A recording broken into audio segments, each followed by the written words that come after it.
What's going on, Brooklyn? We can hear you, baby. But good morning, y'all. Happy Saturday. I hope you guys had an amazing week.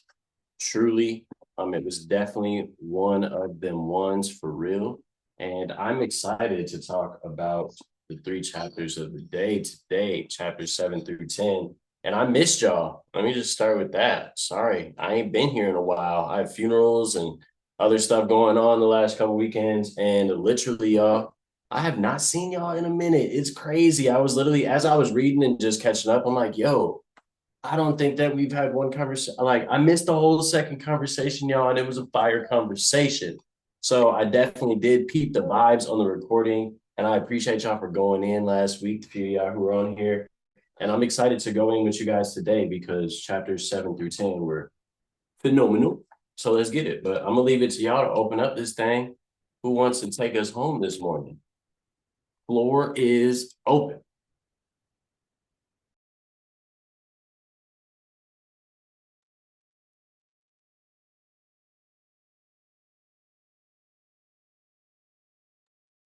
I'll start.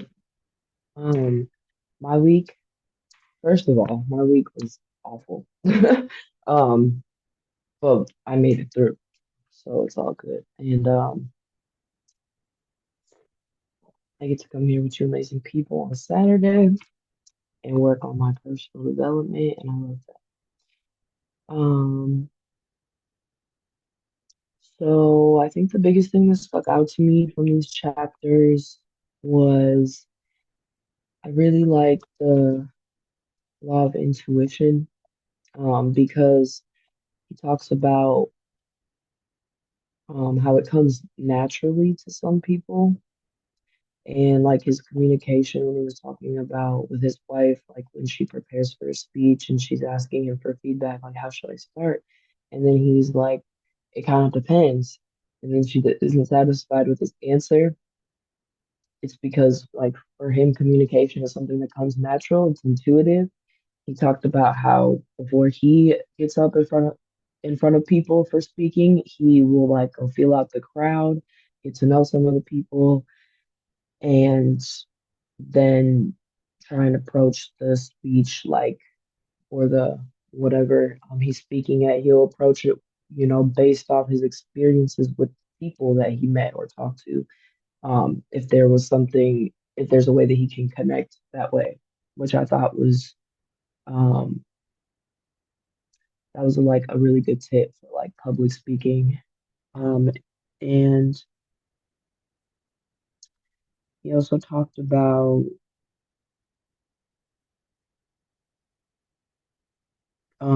how intuition is difficult to explain to people. Some people, like the people that get it, and the people that don't, just like don't. That's kind of what I got from that. Some people will kind of get it, or they'll learn to get it over time, is what he said. Um, and he said the law of intuition depends on so much more than just the facts. The law of intuition is based on facts plus instinct plus other intangible factors such as employee morale, organizational momentum, and relational dynamics. Um, and I feel like I just really resonated with this chapter because I've always been really intuitive, and I haven't always tapped into my intuition though, or like listened to it. And so I'm learning that intuition is something that's really important. It's really a gift. And um, I don't want to like keep not listening to my intuition. It's really important. And um, he also said people born with natural leadership ability are especially strong in the area of leadership intuition. Others have to work hard to develop and hone it. But either way, it comes from two things: the combination of the natural ability, which comes from the person's, or comes in a person's area of strength, and learned skills. It causes leadership issues to jump out to a leader in a way that they don't with others. And I thought about any like areas of my life where I have been put in a leadership position, and like having to think of the greater good for the, how do I say that? common good, the good for the, you know what I'm trying to say? Like the, you got to think about everybody, right? What's best for everybody that you're leading.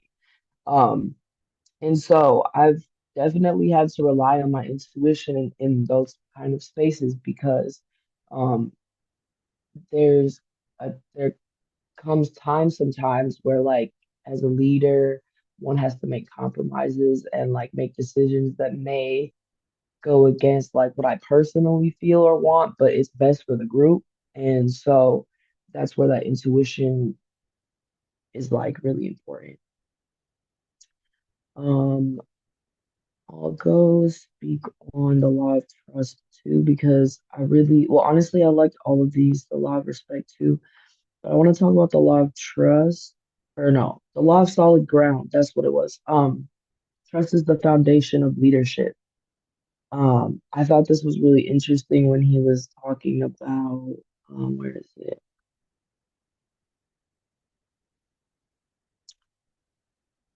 He was talking about, I think it was this chapter. He was talking about the U.S. Well, just not the U.S. government specifically, but just government in general, and how um I can't find it, but he was talking about, no, maybe it was the law of respect. He was talking about that. So anyway, in the law of solid ground, he shared his experience when he was a pastor at the church, and he made a series of decisions without consulting anybody else in a way that like goes against the process of how they decide things in the church, and it could have messed up the trust with his congregation, his other staff. Um, but he was able to admit his wrong, and he brought up the fact that usually when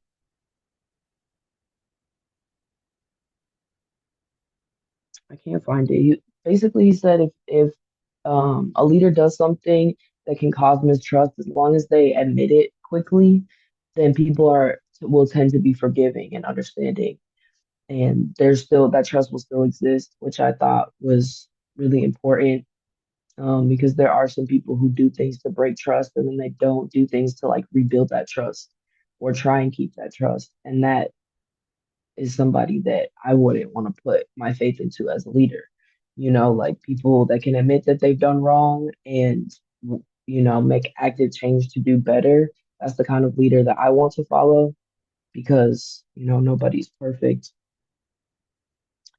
Um, I like the part that said leadership is a potent combination of strategy and character, but if you must be without one, be without strategy.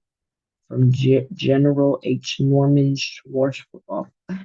Um, because character and leadership credibility always go hand in hand. Oh yeah, this was where they were talking about the government. So it says the role of character always has been the key factor in the rise and fall of nations, and one can be sure that America is no exception to this rule of history. We won't survive as a country because we are smarter or more sophisticated, but because are, we hope, stronger inwardly. Character is the only effective bulwark against internal and external forces that lead to a country's disintegration or collapse. And I just think about what's going on right now in our country for real. And I'm like, you know, I don't know if we have a leader that provides solid ground. Um, you know, we don't have to get into a political debate right now. I just thought that that was a really interesting point because if there is no trust, then how can there be leadership? That's the basis of it all. It's just what I got from that chapter. Trust is really important. And I know that like just in my personal life, like when trust is broken, it's really hard to rebuild sometimes. Like breaking trust can like end a relationship forever.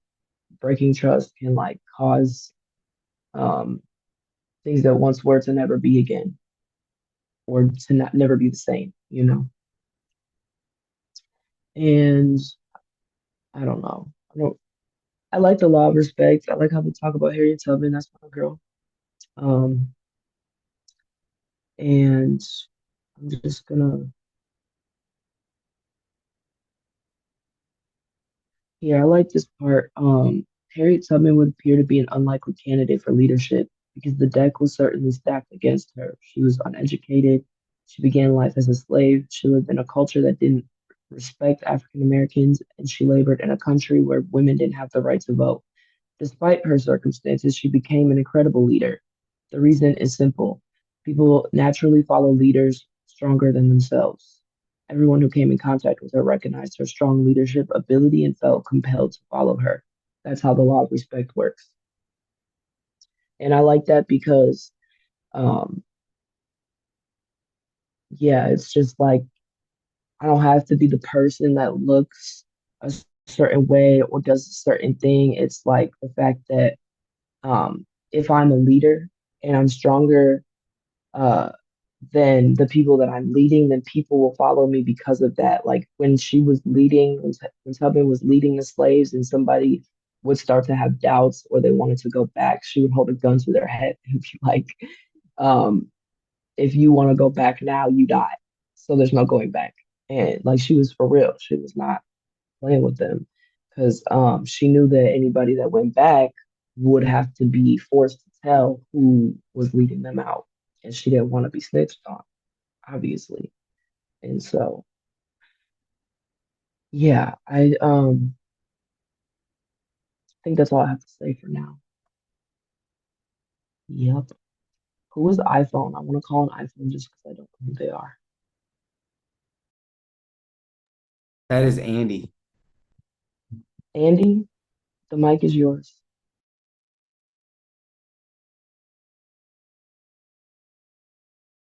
I'm still catching up, y'all. So I'm just listening to everything y'all have to say about it before I can catch up on the book itself. But I appreciate you. Pass it to somebody else. What, Uh, what just chapter are you on right now, bro? I haven't started reading it fully, so I need to just Oh, like you got start it. over. Okay, Yeah. bet. All Okay, right. move. At the end of the call, you know what I'm saying, based on what everyone talked about, you can share what stood out most to you from the discussion. Yes, But sir. move. Let's You can see. popcorn whoever. All right, I call my boy Sam.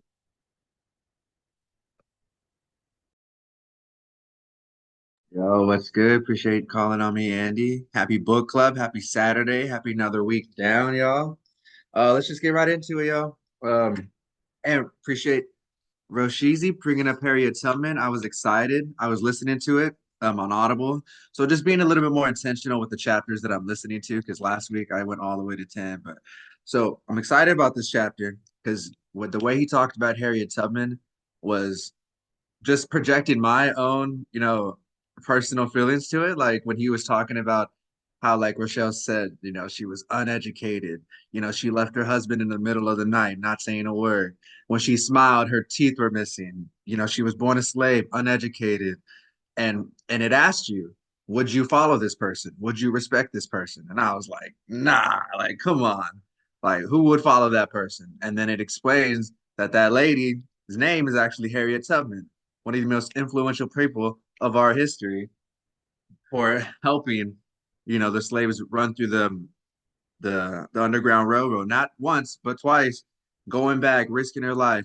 And like Rochelle said, people that didn't want to come with her, she had the strong conviction of saying, if you do 19 times, my apologies, 19 times, bro. So the conviction alone to say, like, if you do not come with me, it says a dead slave tells no tales. She said, if you do not come with me, you're dead.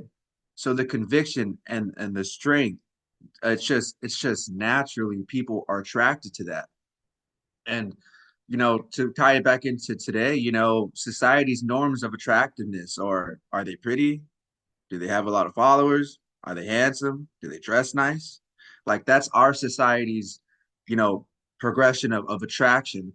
But to take it back definitively of what it's why was she why did people attract her? Because she had strong conviction, she had strong desire, and I mean it's fire when with the she says, we have two rights, and I'm when I will fight for them. It was for liberty or death. If I cannot have liberty, give me death. Like that is so hard. Like as like just a person, to have such strong feelings and go after what it is you want to go after. Believe it that hard. If you believe something that hard, there's no wonder why she was able to go, like Rochelle said, 19 times and people followed her because they knew what she was about.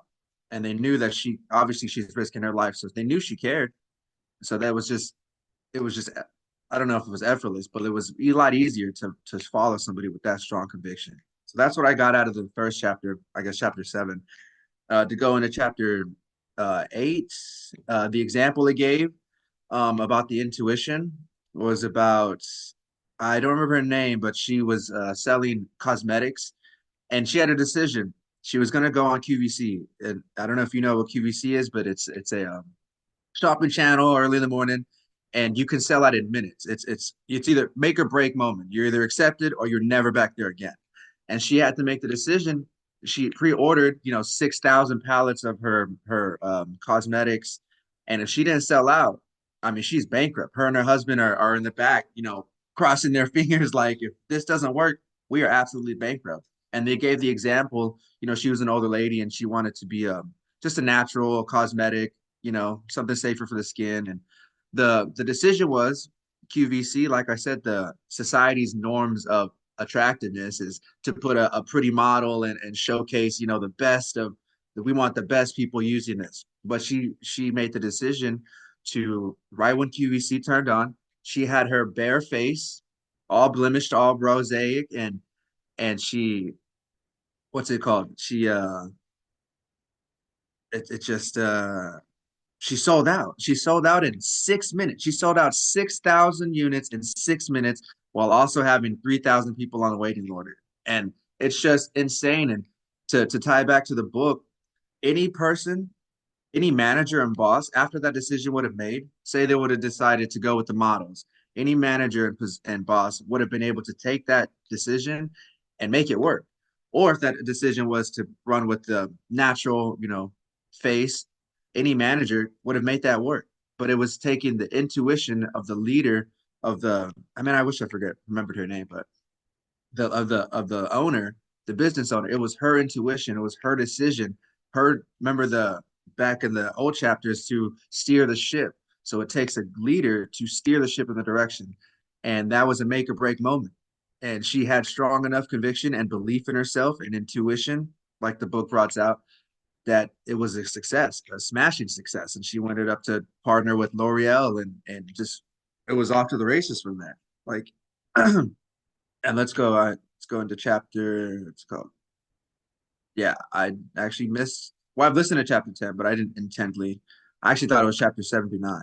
uh so to keep going, the law of magnetism. I mean, we all have heard the law of attractiveness. You attract what you are, but this just breaks it down into more of a practical way of, you know if your leadership skills aren't the best, we have natural leaders. And Rochelle brought it out too, that, some people aren't just naturally intuitive in other places, and some people just are. Like John C. Maxwell brought out that, he's intuitive in communication. He's elite and effective at how he conveys his thoughts.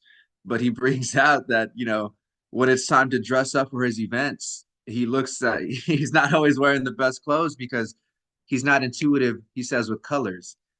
He talks about his wife, who's an artist, who's just natural with colors, having to dress him up because he knows what he's good at, and he also knows what he's not. So he just knows that some people are just naturally intuitive to these things. And just because you're not naturally intuitive doesn't mean, you can't have the people that around you that help. You know, I have this what's forefront of my mind is to create a team of people that don't compete with you but complete you. So as leaders, we have to know our weaknesses and we have to know what we're strong in, so we know the people around us to counter our weaknesses. Because if we're all strong on the same side, it's not going to be full rounded team. So it takes a leader to be intuitive and in tune with themselves, to know what their weaknesses are, to be able to attract the people that they want.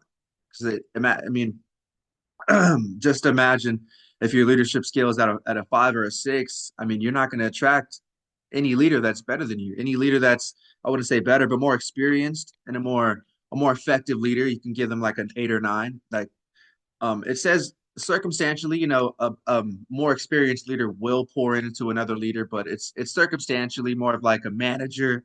Say, there's an owner's son. He has a manager role, and he's not the best leader, but you got to respect the order. So there are circumstances that a lesser leader will follow a more effective leader, or a less effective leader rather. But most of the times, it's the law of the universe, law of attractiveness, law of magnetism, is that you attract who you are and what it is that you want. And so to attract better people, you just simply improve yourself. You get to that 8 or 9 and you will have 7, 8s, 9s, 10s following you. So I just think that was huge, in the way that we're building right now. It really ties in truly. And I know we got to reach chapter 10. I didn't have intentional listening because, like I said, I thought it was 7 through 9. So I will leave chapter 10 for somebody else. I appreciate y'all giving me the time to talk. I love all of y'all. And let's see who is available. Can I get is Amani available? Let's get some energy. Let's go. Appreciate y'all.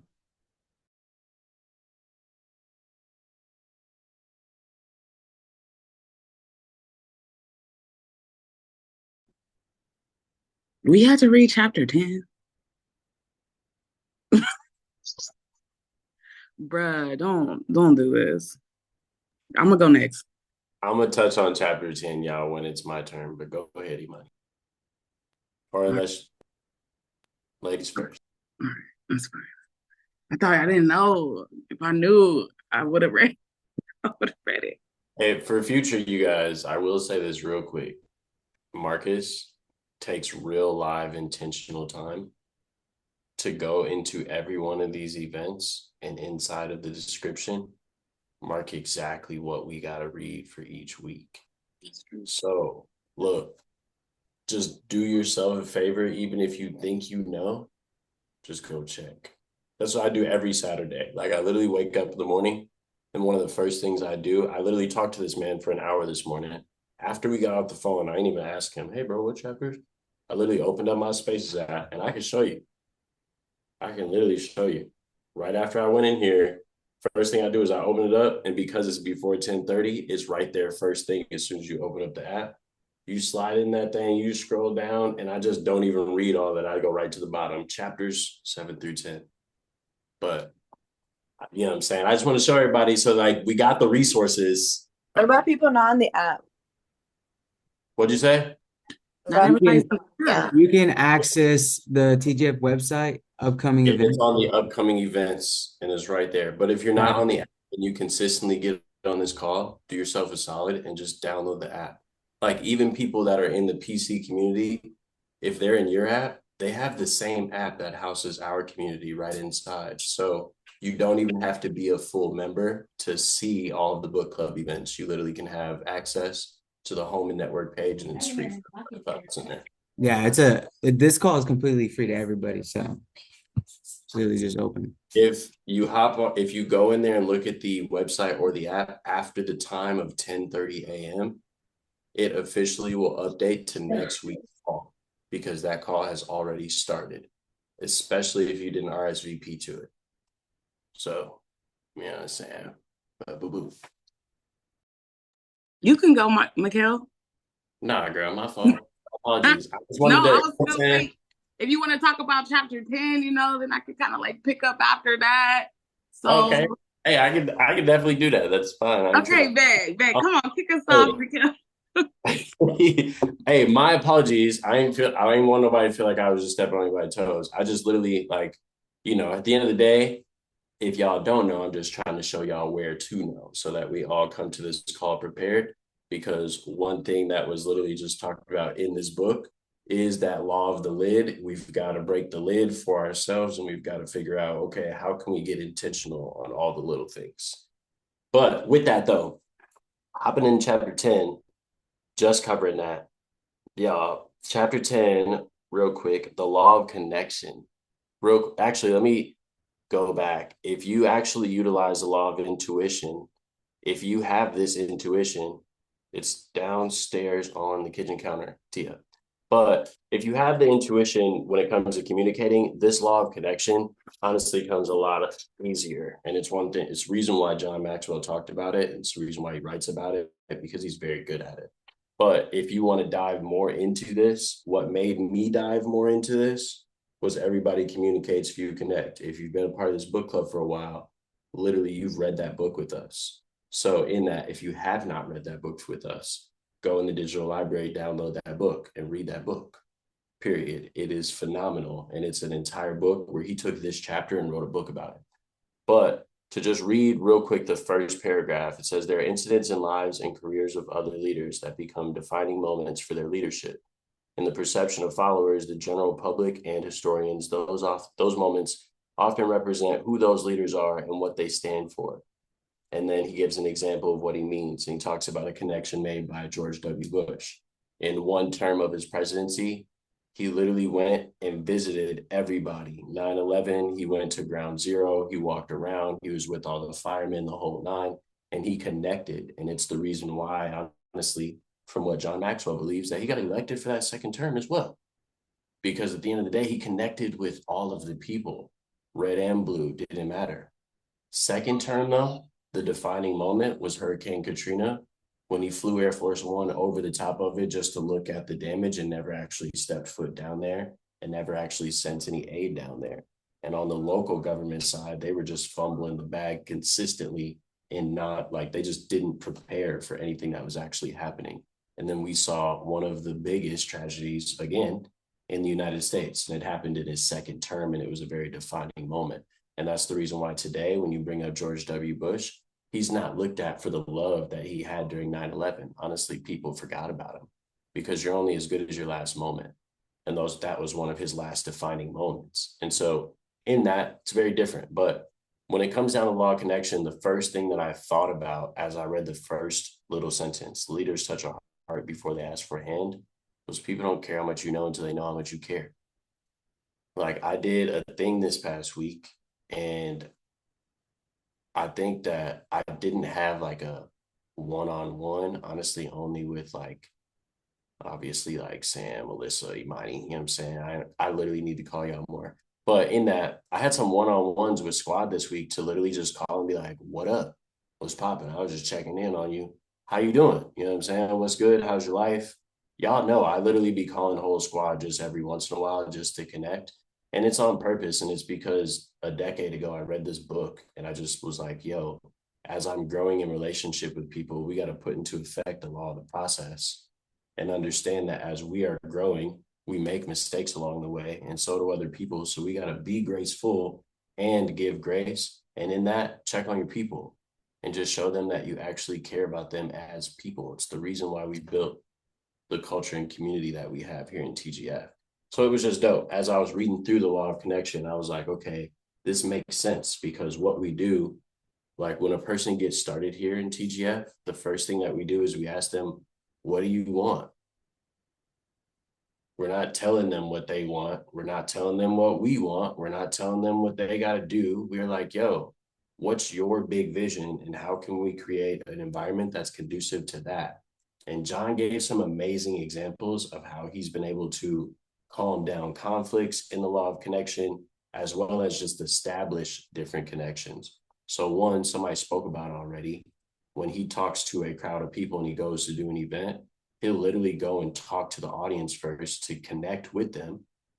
And once he connects with them, he uses the law of intuition to actually get on stage and be like, okay, you know what? Let me talk about this because it's going to connect with the people, because I had a whole bunch of conversations and everybody talked about these few instances or these few people or these things happening or these compliments were given. So let me make a joke about it and connect even deeper with the big group of people. So he talked about that, literally just walking through a crowd of people and actually shaking hands, getting to know the people that you are leading. He literally talked about that. But then he also talked about, one, when you are doing that, to actually take the time to be intentional and connect with one person at a time. When we do live events, me and Marcus are very big on this. Don't stand by your friends. If you go and politic with the entrepreneurs that I be politicking with, they literally get mad at you if they bring you to an event, a networking event, and you stand by them the entire time. They want you to get out and connect with people. It's literally the point, because you got to go and find other people to connect with. While you are doing that, don't make it a mission to go and get a whole bunch of numbers and all you're doing is asking somebody their first name, last name, phone number, and you really don't care, because they'll probably give you the wrong number or just never answer your phone call, period, because they're going to feel the vibes. But if you actually take the time to look at a person directly in their eyes and ask intentional questions and listen to them when they're speaking so that you can actually develop a relationship, it will go way further. Truly, it's crazy. And so in that, he talked about that, but one big thing that, and I'm going to get to this, actually, I'm going to read these notes real quick. So when he talked about to connecting with people in a group, relate to them as individuals, said, how do you connect, whether you're speaking in front of a large audience or chatting in the hallway with an individual? The guidelines are the same. So first off, connect with yourself. AKA, like, if you are going to hop on a book club call, read a book. If you are going to pray, actually pray. If you are going to meditate, actually meditate. If you're going to journal, actually journal. Actually do the work and connect with yourself. Go do the things that you like to do. Go do things that bring you joy. Go connect with the people in your life that you actually care about. Schedule in time to actually go and spend time with those people. Connect with yourself.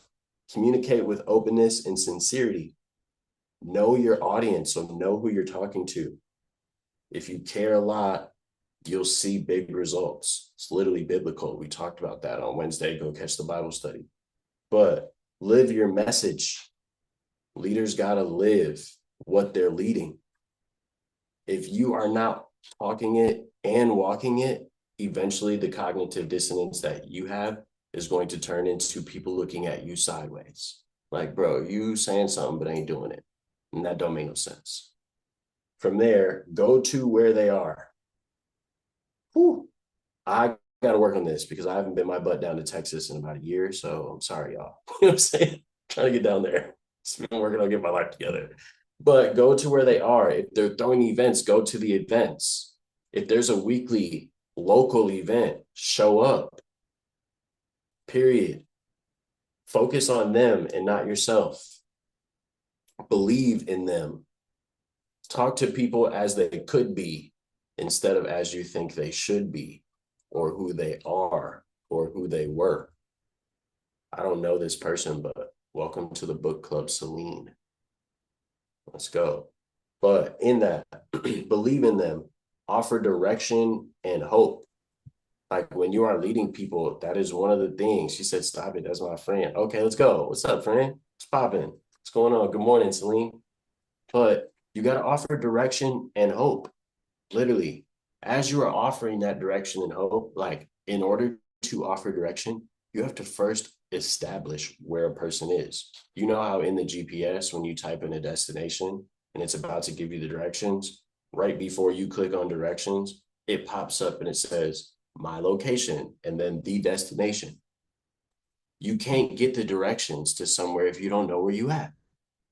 You can't give the directions to somebody if you don't know where they are, which is the point of connecting with somebody in the first place. But from there, it's literally the leader's job. This is something else that personally I have been working on the last year intentionally, because for a while I was like, yo, I'm the mentor. If you want to be mentored, call me. If you signed up for this and you want to figure out how to get to where we are and do what we're doing, call my phone. And I'm not going to call you until you call my phone. And then I had to realize this. It's not up to me, or excuse me, it's not up to them, because they don't know no better. And if they knew better, they'd already be doing better, period. So in that, you've got to have the actual intentionality to call. You've got to have the intentionality to go and connect with these people. You've got to actually take that time and be like, yo, if they're not going to reach out to me, I have to reach out to them to see if I can actually help them get back on the line if they've been off the line. Or let's say you've been on the line, let me just check in, tap in, show you that I care about your results while being on the line as well. That's a very big thing when you're trying to lead people to a new level in life, as we're all trying to get to a new level. So one, I will say, I apologize give me some grace. I'm working on it. It's a lot of people that ain't here right now. And I noticed that those are some of the people that I haven't been connecting with as of recently as well. So in that, I'm gonna do my thing as a leader. I ask though that we all do, you know what I'm saying? Because I'm not the boss, neither is Marcus. We all have a moral obligation as we are building and co-creating a community to all literally lead that community. We are all a part of this thing, and we have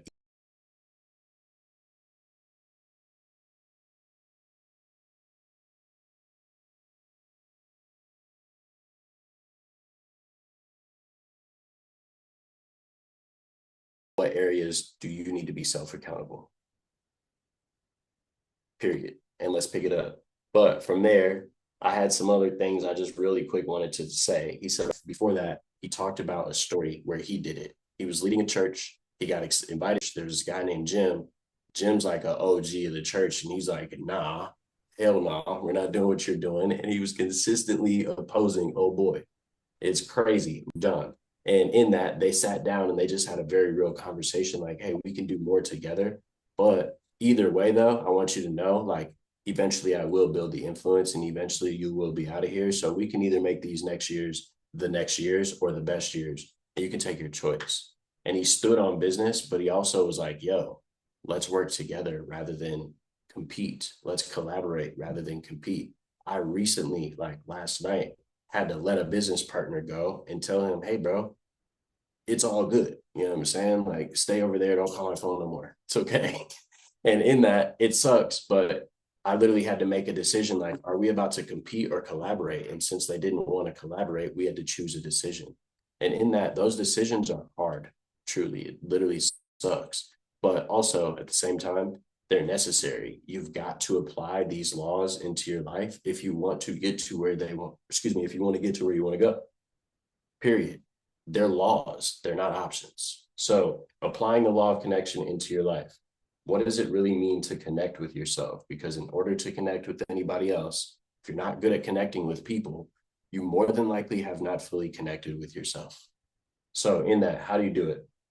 Ask yourself these questions to measure your level of self-awareness. 1, how would I describe my personality? 2, what is my greatest character strength? 3, what is my greatest character weakness? 4, what is my single greatest asset? 5, what is my single greatest deficit? As in, like, what hurts me the most? How well do I relate to others? Number 6, 1 through 10, you can just measure these. How well do I communicate my ideas with others? 1 through 10. How likable am I? 1 through 10. Take an honest survey of yourself, and then go find 3 people that you actually like, love, and trust, and that like, love, and trust you, and ask them these questions. And tell them to not, like, don't act like I'm gonna get mad at you after this. You know what I'm saying? Type of vibe. I said that for you, Imani. I seen you smile. But real life, you and I know the vibes because we are low-key alphas, you know what I'm saying? High-key alphas. So in that, people feel a little bit intimidated when you ask them to talk about you because they're like, I don't want you to bite me. So we ain't gonna bite nobody. We're gonna let our friends know, hey, we're not gonna bite you, but like, yo, can you rate me? And then after you do that, here's what I recommend. He actually talked about doing it before, and I hope y'all did that exercise. I literally talked about it a couple of weeks ago in the value session. The law of the standard. Write down who you want to work with. Figure out your ideal leader that you actually want to build your business, your company, and your dreams with. Write them down. In this process, you're going to see if you actually have those qualities of that leader. And then if you don't, you know exactly where to work on in your life. You have a platform that has access to so many different resources, and I'm willing to bet the areas that you need to work on, I'm willing to bet that we have some resources that will help you develop in those areas. And if you don't know where to find the resources, ask the questions. Shout out John Maxwell. He wrote a great book. Great leaders ask great questions. Just be intentional. And if you are intentional, you can literally go and develop your life in the ways that you actually need to, because you know where you're going. You know what you want. You know where you're lacking. So you know where you need to work as well. And then after you establish those questions, like, okay, these are the people that I want to work with. I like this. Cool. I love the people that I'm attracting. I love who I'm becoming. You've already created the consistent habits of growing yourself. Then you have to become intentional about attracting people who are not like you, but have similar backgrounds, have similar, come from similar values, the whole nine. He literally went into it, how to connect with other different types of leaders. But you'll have people that are checking all of these boxes, and then you have to figure out how to go and find people that check off the boxes that you don't have checked. Shout out Marcus Rivera for being one of the first leaders that I ever attracted, who literally is the opposite of me when it comes to being organized. I am the most disorganized person in my life because my brain has a very big capacity to hold a lot of information and compartmentalize it often. And he literally gets confused. He'd be like, bro, you got to write this shit down or something. Like, you need to literally organize this for me. But in that, he was one of the first leaders in my life. Like, my old business partner was just as unorganized as I am. And he still has not yet attracted an organized person into his life to actually help it go to the next level. Literally, shout out God, but also shout out this book. If you actually apply these things, you actually do what these books tell you to do, you will start realizing the progression of your worthy ideal. But at that point, shout out chapter 10. I'm on popcorn, Imani.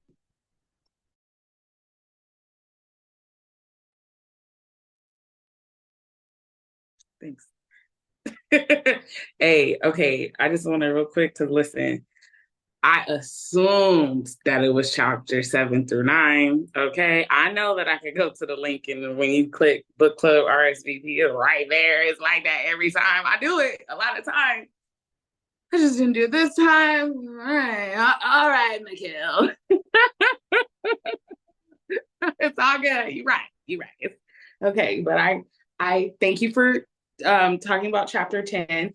And, I kind of listened to it a little bit, so I have like a better understanding by what you said and a little bit about what I listened to. So I'll just kind of piggyback off of what you were saying, like how when what's his name, Bush flew over Louisiana, New Orleans, and he saw the devastation and he looked indifferent. That broke the spirit of the people. And by breaking the spirit of the people, you lose the connection.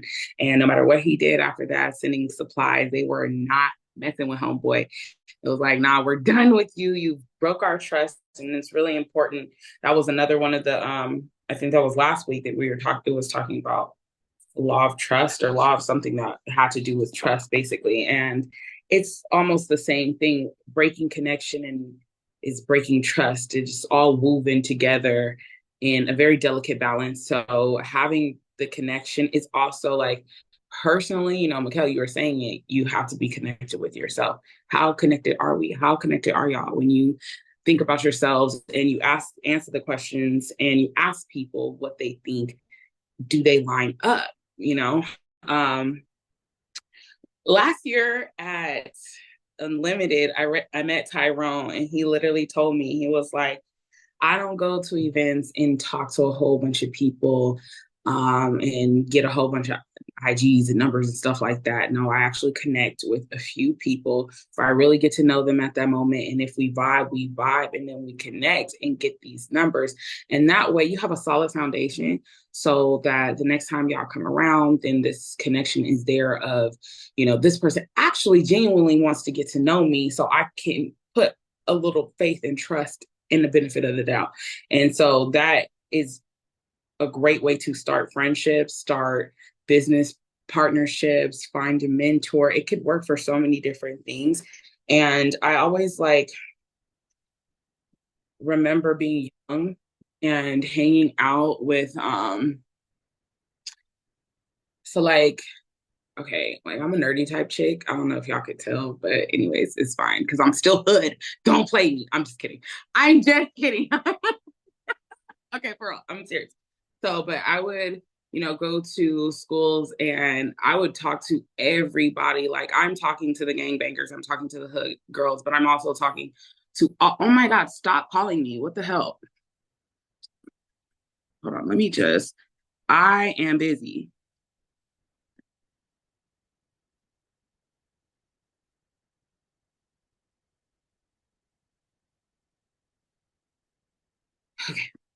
Anyways, and I would hang out with the nerdy Yu-Gi-Oh card playing people, like, okay, and I would talk to all of, yes, I said that, yes, if you're playing Yu-Gi-Oh at lunch, you are a nerd. I'm sorry, that's what it is. It's okay. It's okay, Cam. Don't look at me like that. Don't look at me like that. It's true. Because they're the same people that's doing the Naruto run down the cafeteria. Like, why are you doing that here? Let's not do that. So, anyways, and I would hang out with a lot of different cultures as well, you know. So that connection was really powerful to me, because it, like, the difference between having like associates versus people you can actually like vibe with on a deep level is transformative. People will help you if they know how much you care. Like, they will come to your aid. They will come to your rescue. After I got into my car accident last year, I was so grateful because I had a group of people from California, from Dallas to here, everywhere, who came to my help when I needed it the most. And if I did not have that connection with them previously, it wouldn't have been the same, because people ain't gonna want to help you if they don't even know your heart. You know, you watch people suffer all the time. So it's really important to have that. And you have to touch people's hearts. Time spent, connection, time spent is my favorite. Okay. Like, that is such a big thing for me. If I know my best friends, to my close friends, to my associates, it's a lesson that I've had to learn in my life because of like just learning these things as a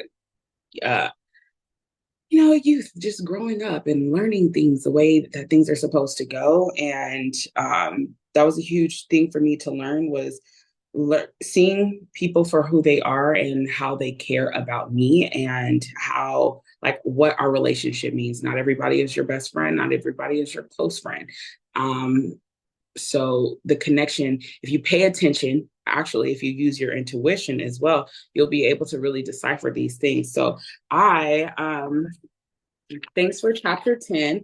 So the law of respect, that was great. Sam, when you said that, I wrote that down. Like, she said, literally, dead men tell no tales.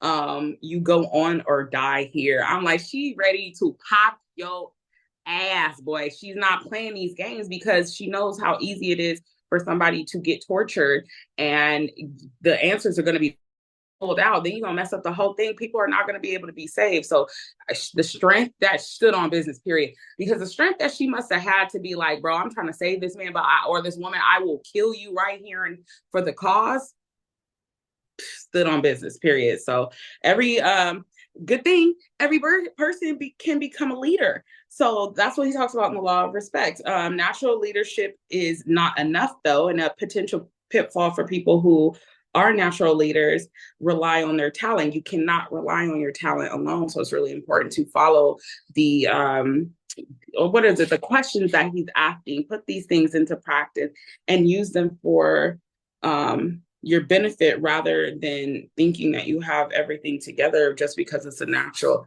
talent. Natural talents and skills are there, but they have to be sharpened to be able to use them as an effective leader. And times change all too often for anybody to be slacking on stuff like that. So I definitely respect people who I can actually respect. Like, come on, come through with it, be consistent. Let's see. And then followers will follow a leader who adds value to them.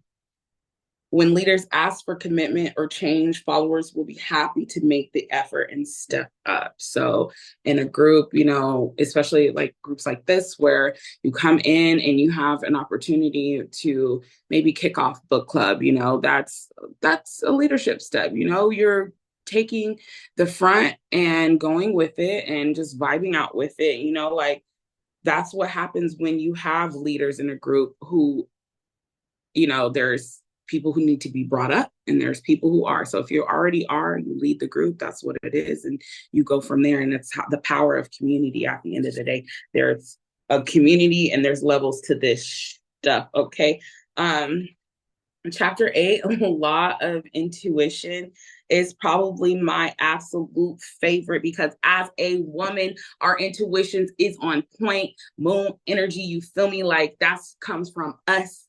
Y'all men, y'all be working super hard. We love y'all. Women work hard. I know there's like, it's not really fluid by like gender necessarily, but by the energy. So the masculine and feminine, and magnetism and intuition comes from the feminine. So just throwing that out there. We all have it. I'm just saying, it comes from the anyways. So Steve Jobs. Steve Jobs is crazy because he was like, Apple was coming out with the iPod and he was there. He's like, bro, I'm on every project. I need to know everything that's going on. And iPods changed the game forever. We went from CD skipping while we walk into like being able to skip on an iPod and have a plethora of music just popped on. Like, it's amazing to know that when you have certain intuitions. Yeah, Sam, you were talking about that lady who I have no clue what her name was either, but she ended up selling her thing to L'Oreal and made $6 million off that joint. Like, come on. She took a chance on herself. She knew when you listen to yourself is like trick for anybody who has hard time listening to their intuition. It's usually your first instinct, your first mind, like just kind of go with it and go from there. You don't like go back on it. Sometimes you just have to trust the process, and it may look crazy, but at the end of the day, if you continue to quiet the mind and listen and just allow things to flow, you will sharpen your intuition and be able to navigate situations as they come. Because as a leader, things pop up all the time, and we have no choice but to adapt. And without solid leadership or solid intuition, or going against your intuition, which I think is way worse than not having any intuition at all, can cause catastrophic like situations. Consequences are a real thing. So without Steve Jobs staying on the iPod, making sure it was perfect to his standards, he created a phenomenon that technology wouldn't be the same without Apple, for real. Another thing about the law of intuition I loved, because he was talking about with a leader without intuition can get blindsided. I don't know if y'all have ever watched the show Survivor, but that is a huge thing. Basically, everybody hops on this island. It's the last man standing, and this person has to have a solid social game, have to be very physically strong as well to go through these challenges and navigate the different emotions and feelings of people throughout the season. And it's crazy because they're on an island. They come with one set of clothes or whatever they have, and that's it. They don't get new stuff. They don't shower. They don't have bathrooms. They're not brushing their teeth. No deodorant, bro. It's crazy out there. They're living in a wild, and they're fighting for food challenge, win challenges, and all this. And it's crazy because at the end of the game, one person wins the $1 million, and they actually have to be voted by a tribe of people who already got voted off. And some of these people were voted off by the people who were trying to win the money. So you have to be a strong leader to be able to finesse like that, where like you just, you used your strength, you use your intuition to build up yourself enough to where people are voting for you to win $1 million.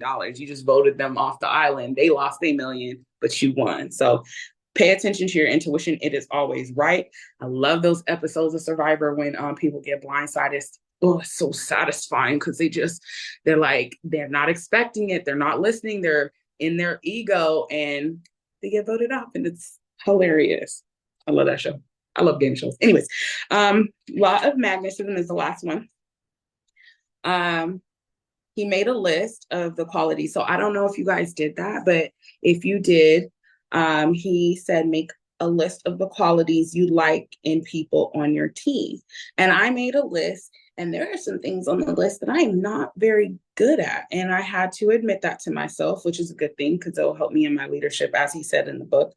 But birds of a feather flock together. So if I want great salespeople on my team, great marketers on my team, then I have to work on that skill.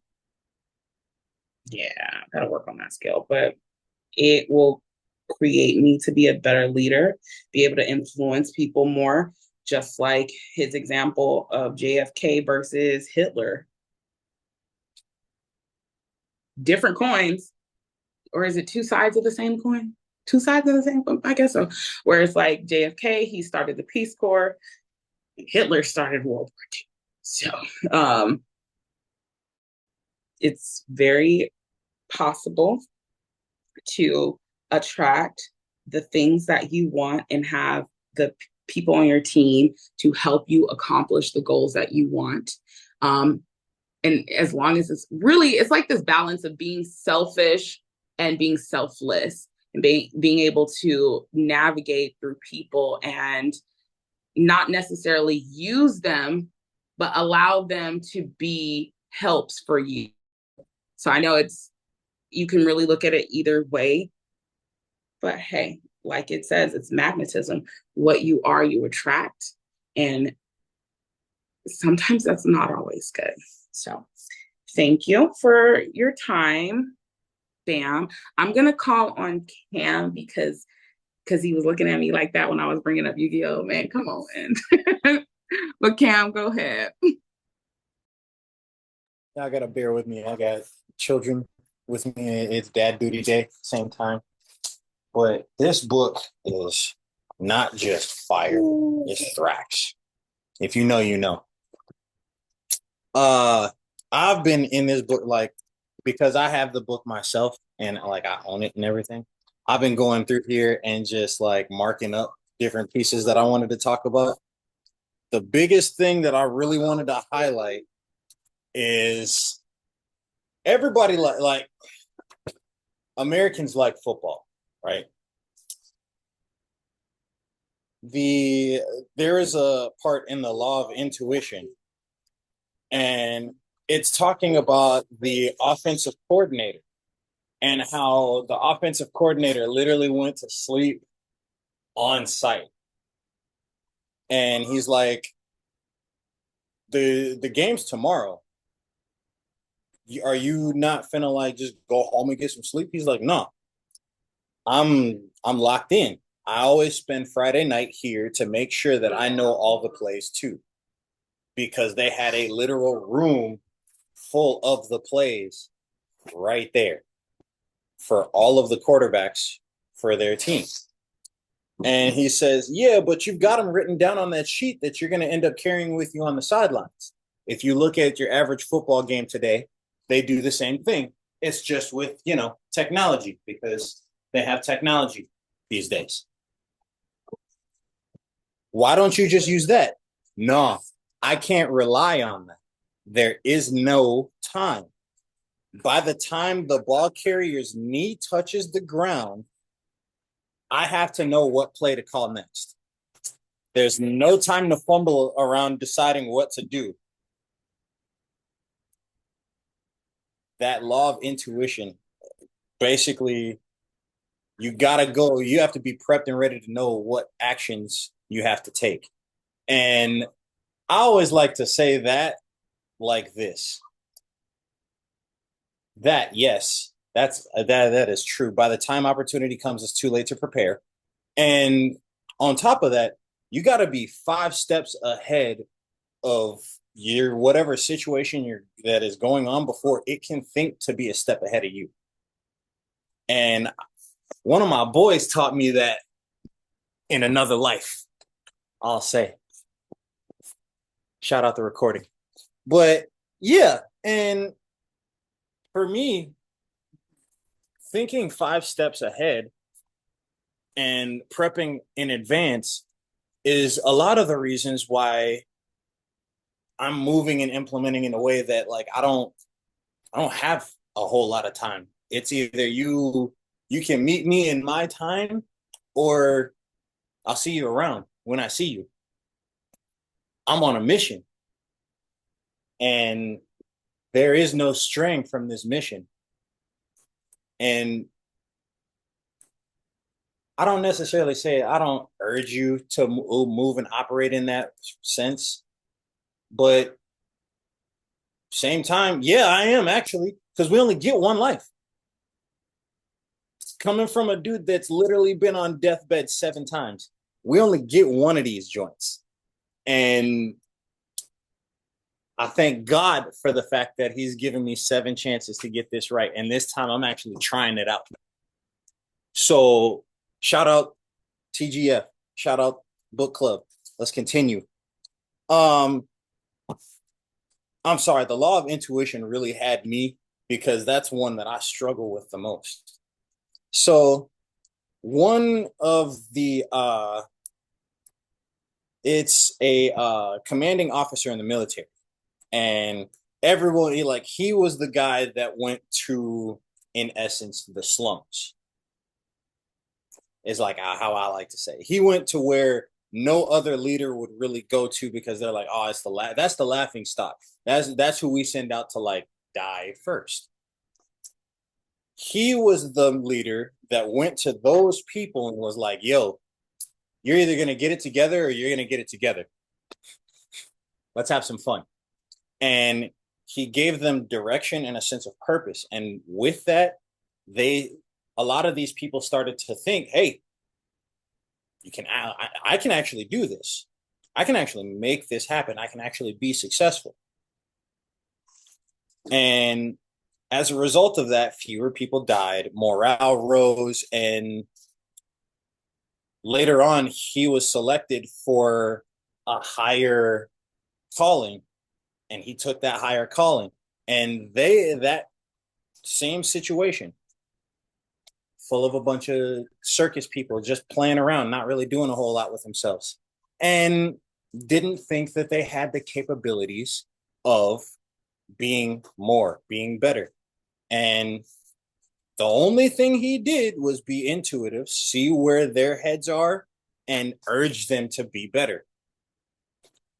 It got to a point where they were so smooth that when time came for a mission and they were going up against some of the Marines, the Marine general wouldn't even talk to him because of how they beat them, how much better they did.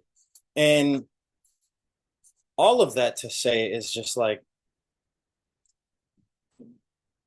think Marcus has said this 4 times on one-on-one coachings, or just a couple of different sessions where I'll just call him and just chop it up. Better your best. And that's really what I got from that. And it's really nice to see that not only are we already implementing a lot of these things, it's it falls in line with not just what we're doing as business owners. It flows in regular life. It flows in regular relationships, friendships, literally all aspects of life. And it's for a guy that don't really being a buck. I used to be the person, I don't really care about all that type of stuff. I just want to play music and I want to have fun and live my life while I still have it. Being more intentional with life, it's so much more fun than what that used to be. So cool. I was just getting to the law of magnetism, and shout out to everybody else that was going through chapter 9 and chapter 10, because that really did help me. So I appreciate y'all. I really only wanted to touch on those couple of things, other than the fact of we can speak on the Apple aspect. Steve Jobs, I watched the movie that he had. Oh, hey. Yeah, come here, bud. So Steve Jobs, there was that legit moment where they did drive him out of the business because he was thinking he was thinking like 10 years in advance while they were only trying to think about next year. And that's really what ended up happening. Shout out Ashton Kutcher because he played the hell out of that role. Now, when they brought him back because they like sales depressed to 3.5%, what he did was he immediately reviewed the entirety of the situation, quickly dismissed everybody but 2 previous board members, and dropped 70% of the projects that they were working on, only keeping 30% that were the absolute gems, and then came with brand new ideas that would shake the whole paradigm. On top of that, he negotiated a deal with his enemies, who everybody thought was his enemy, Microsoft.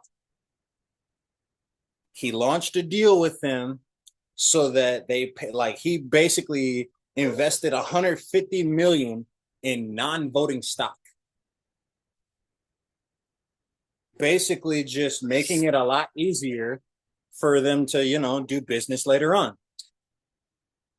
It's 2024 now. How much business do you think Apple and Microsoft have been doing together the past, I don't know, 10, 12 years? So with all of that, the faithful Apple people all booed that situation, but Wall Street didn't.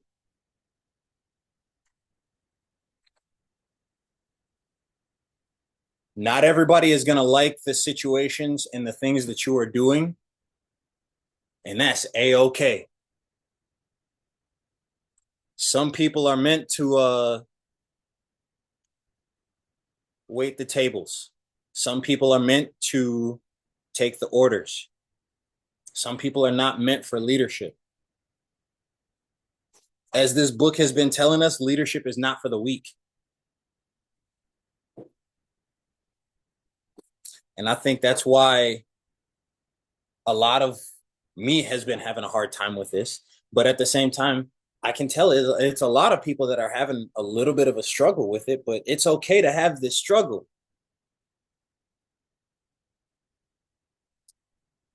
Everybody here works out, right? When you're putting more weight on and it's a little more strenuous, but then what does it end up doing later on? It ends up building the muscle. Do the work regardless. You'll get stronger in the end. I love y'all. I appreciate y'all. Amber, you want to go next? Yeah. That was super fire. Dude, this whole session has been super duper duper duper fire. Literally. This book, super fire.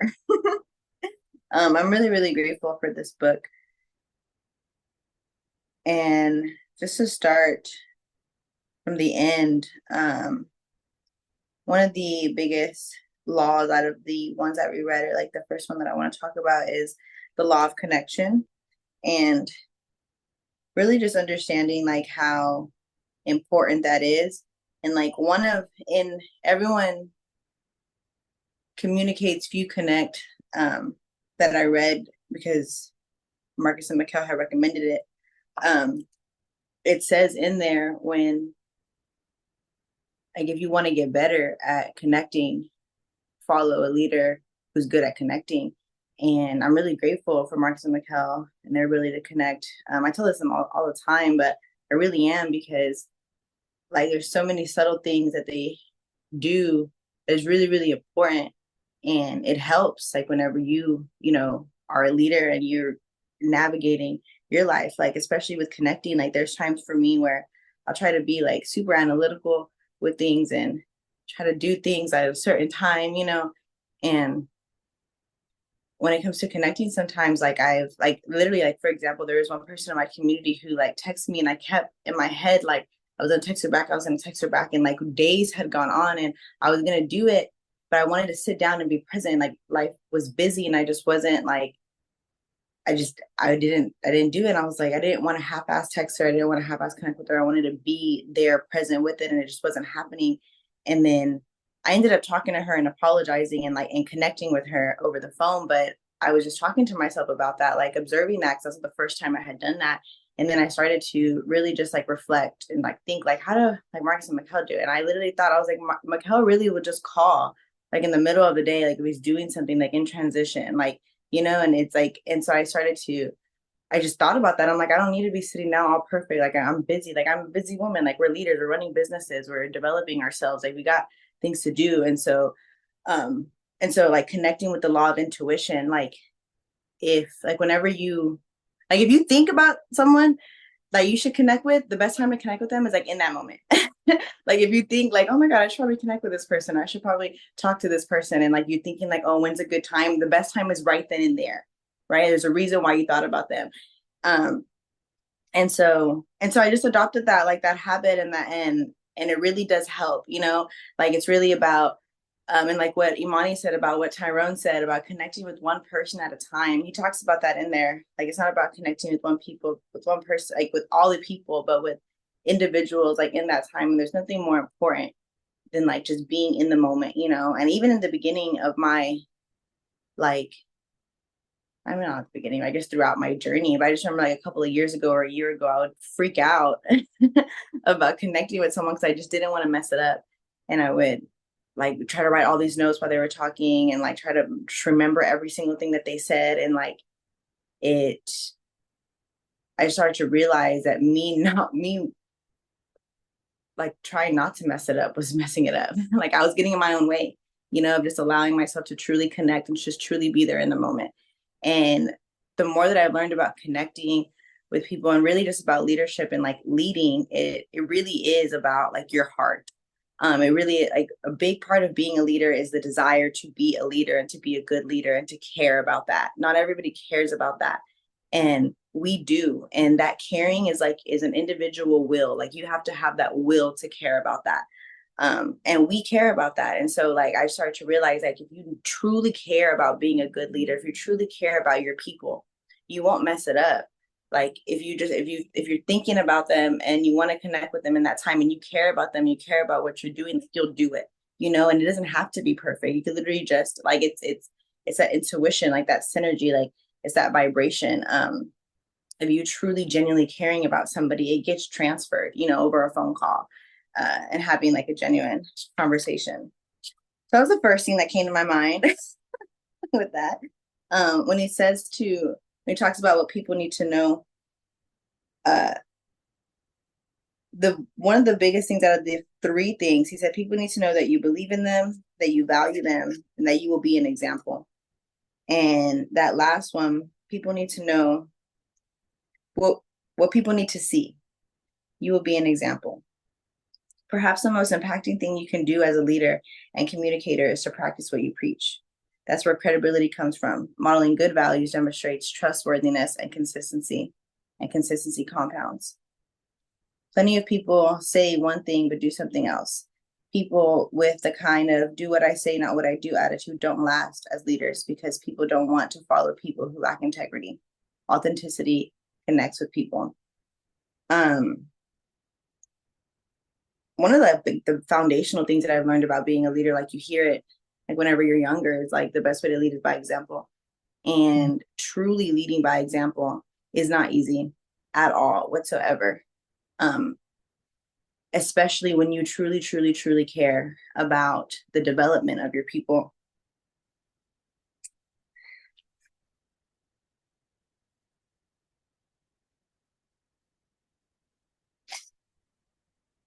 I have no idea why I'm getting emotional, but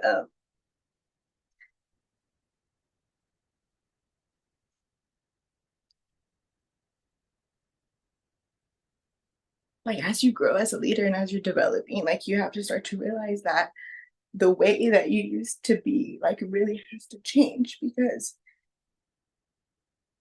everything that you do really, really matters. And there's like a grieving process that happens with that. because your relationship starts to change, and you can tell they start to change, and it's for the betterment of it. And it's not easy to practice all of these examples that we preach. It's not convenient. They're simple, but they're not convenient, like always finding the higher perspective, always, being the highest energy in the room, like holding accountable, holding a community to a standard, and holding by that standard is not always convenient, like at all. But you have to do it because you know that at the end of the day, that you abiding by those principles is what's really going to matter.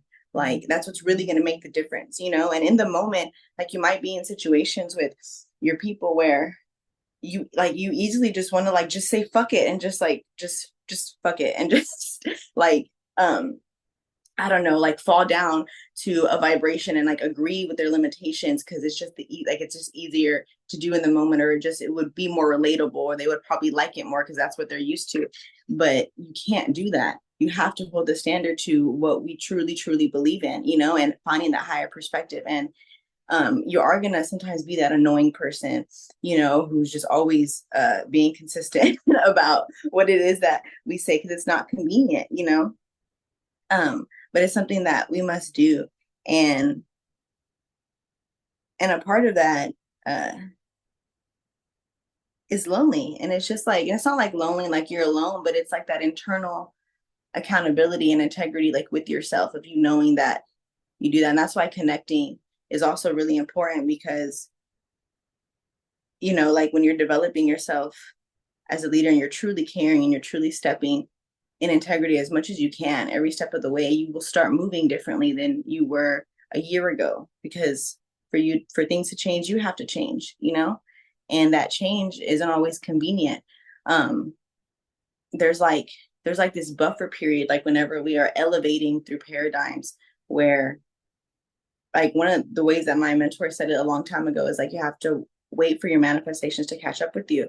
You're elevating and you're there, but not everything has caught up yet, so there's still like, there's a time, there's a buffer period between, like outgrowing old people and like and being introduced to new people. And in that buffer period, like a way to look at that is like the seed time and harvest. It's like that and time, like right in the middle. And in the middle, you have to believe and you have to know that where you're going is worth it.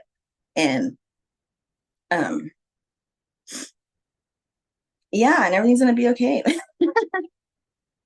And so that is just one of the biggest things that I've like been experiencing like throughout this. And one thing that I have gotten a lot of relief from through reading these books, through John Maxwell, and just this is like, when you truly, truly care and you allow yourself to be transparent and authentic and in integrity every step of the way as much as you can, it truly, truly pays off. Like it talks about, I don't know, one of the chapters, but like to quickly take accountability and to quickly say sorry.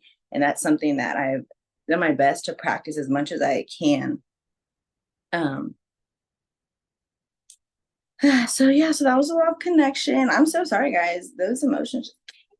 I appreciate y'all for being here for me, holding space. No apologies necessary, girl.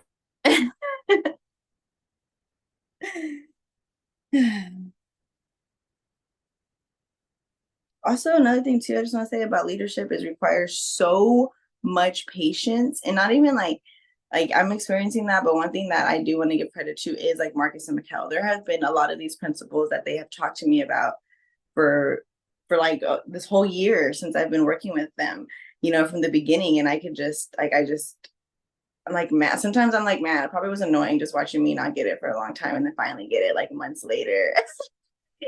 And I know like it's not annoying, it's just part of the process, but like being patient is part of the process of leadership. Like you are just there to hold those standards and those principles, and people are going to develop at their own time, at their own space, has nothing to do with you, and so like releasing it and letting it go, and just knowing that like, and like it says in here that like genuinely believing in people at the end of the day, like, you don't know, probably don't know when, but I'll know, like, that like you believe in them, like, everything's going to be okay.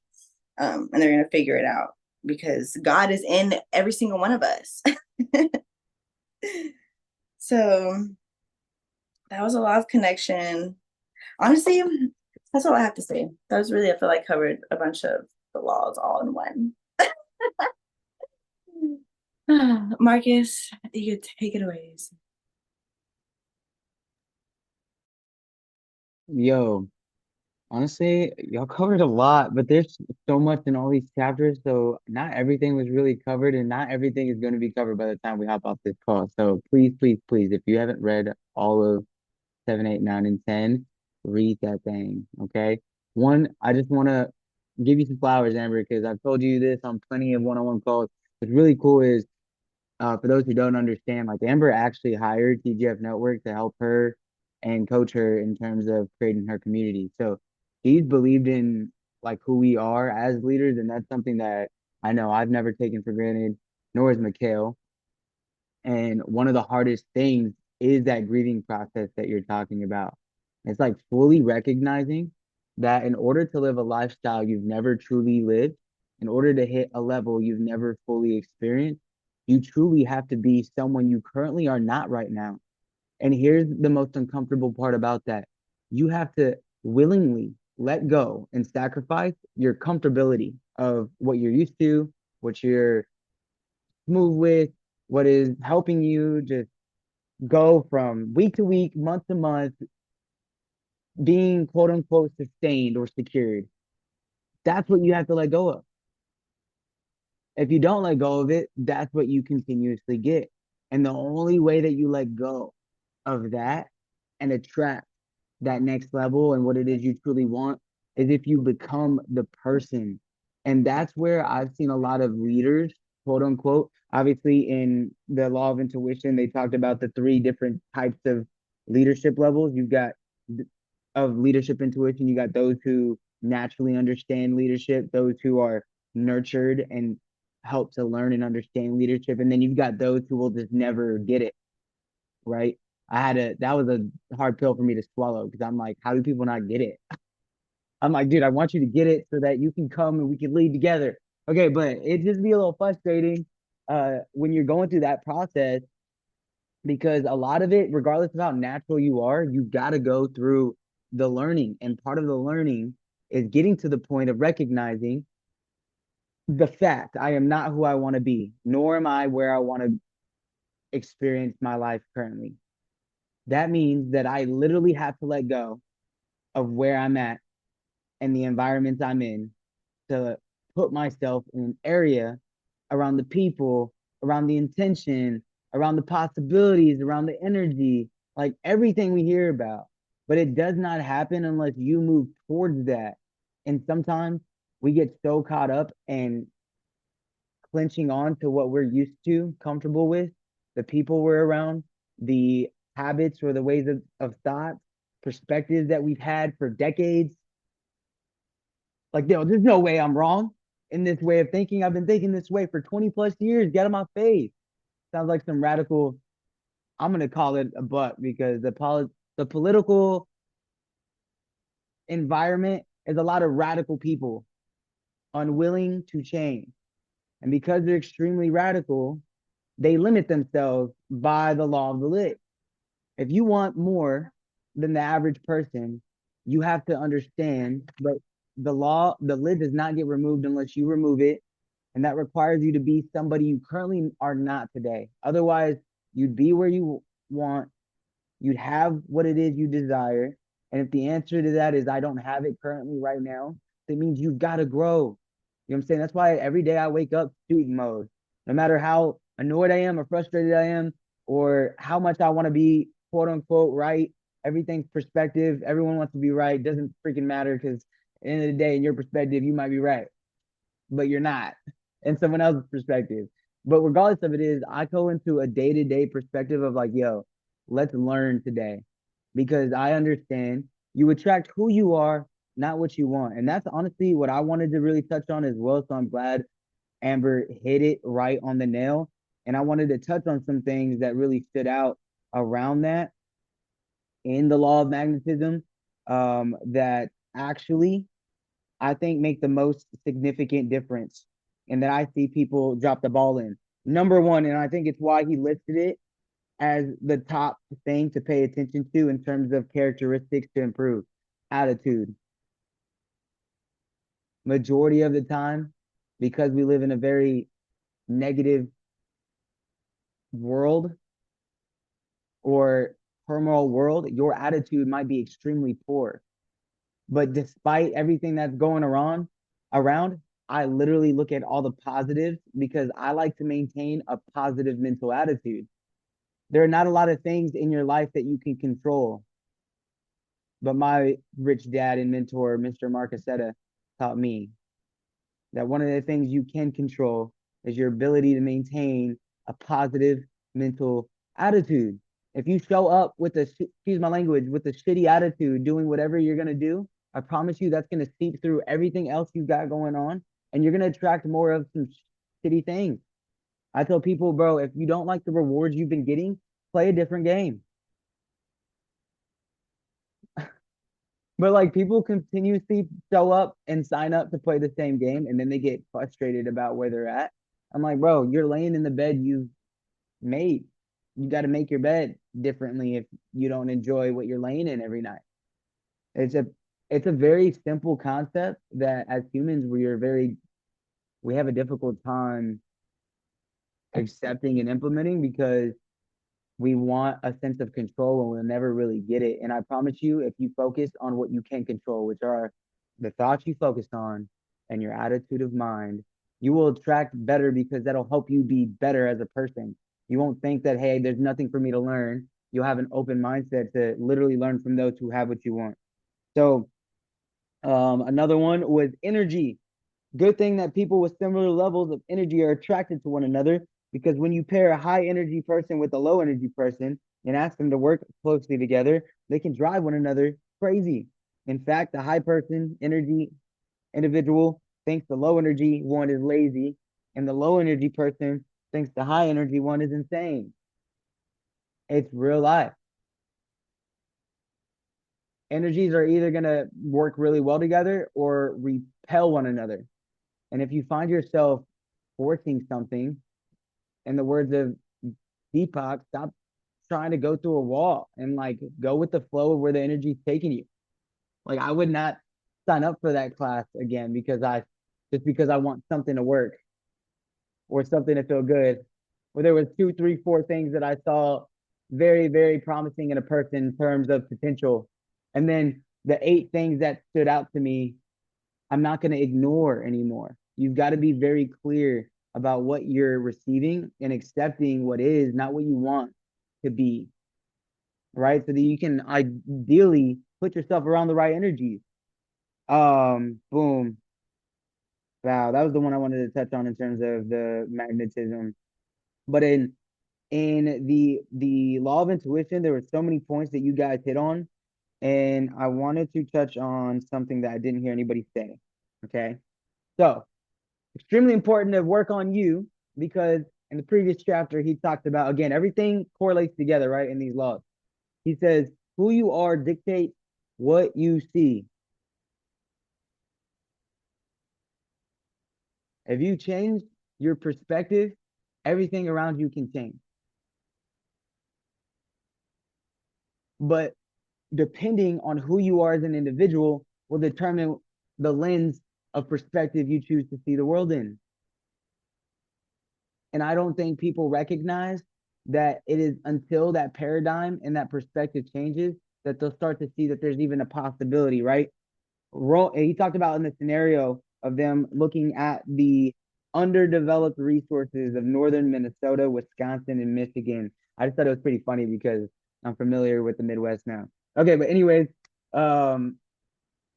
he said,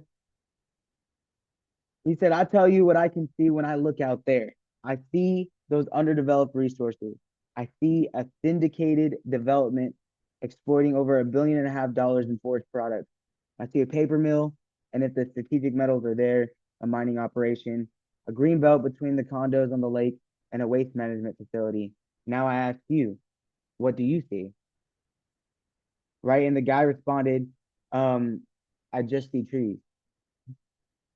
Right? And here's the part that I really want y'all to pay attention to. Roman saw business opportunities because he was someone whose desire was to make money. Like if you want an abundant lifestyle and you want to experience these lavish things, right? I know money is not the sole cause of happiness, but I don't care what anybody says. Money is a necessity. It is something that we utilize as a resource and a tool to advance what we're doing, as well as to take care of basic life needs. It should be talked as such. So if you do not desire certain income, how do you think you'll ever attract those opportunities if you as a person aren't looking in the perspective of a desire to receive income? It's not possible. You literally have to become an individual who believes that they attract income, who believes and understands and operates in a perspective of opportunities versus obstacles. He goes on and says, look, I really want y'all to hear this, right? The world around you is determined by who you are. Because of their intuition, leaders evaluate everything.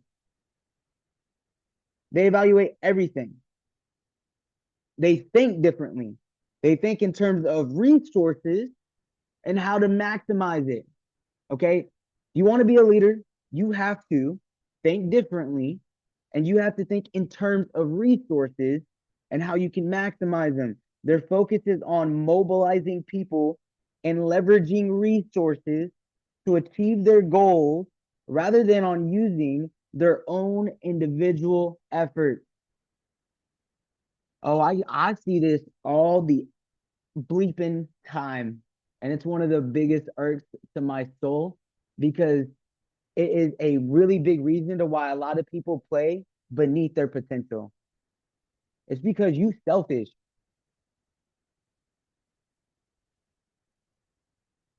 You are literally selfish. You are way too worried about your own individual efforts and rewards that you fail to look at what can be done as a collective. You literally disregard that there are relationships and resources that can help you. It's so, I honestly, it hurts my soul because if people would put their pride and their ego aside and actively think solution oriented, hey, I'm faced with an issue and a problem, but how can I use what I have to best put me in a better position? Me and Sam had a very powerful call. I call him the car conversation talk, the passenger seat combos. It's honestly my favorite type of combos to have because it literally, Windshield time. yeah, Windshield.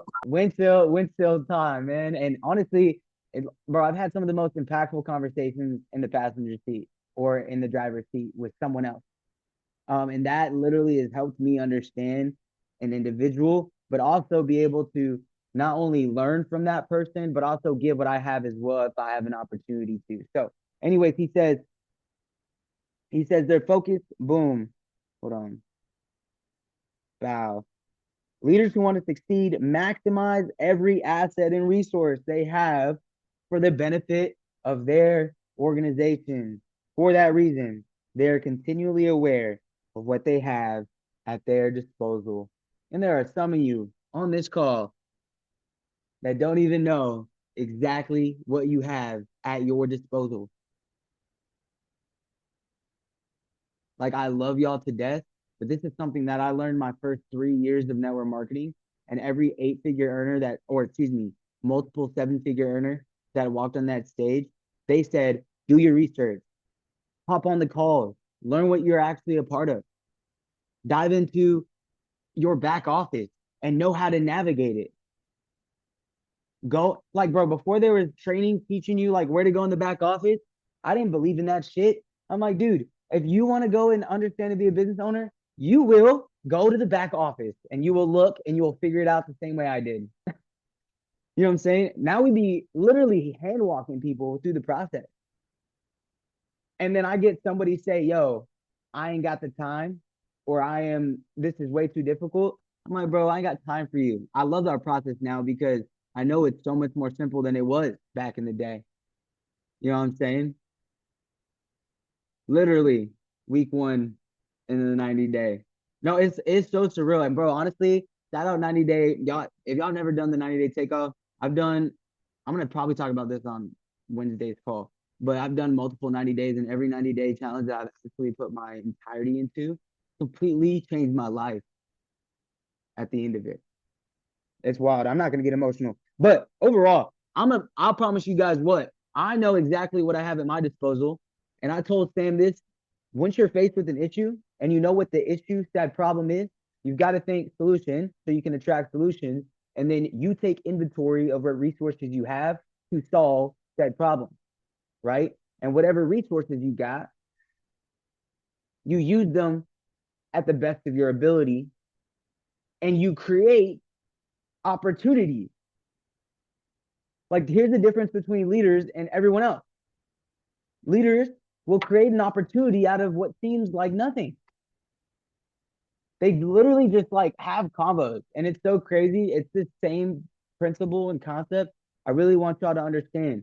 Like, please get friendly with the word no. It's really not that bad. It's like a lot of people are scared to talk about anything because they're worried about rejection. You know what I'm saying? One, you can ask everybody out here. I date very intentionally, but when I was not very intentional, your boy was shooting his shots. And I did so very often because I was not afraid of a no. Like, okay, bye. Much love. But the only reason why I had that level of like confidence and approval in myself is because for 4 or 5 years, you know how many people laughed in my face when I pulled up to a coffee shop or their crib and I was showing them about a travel club that would literally provide a way for us to go and experience the world and make some money as well?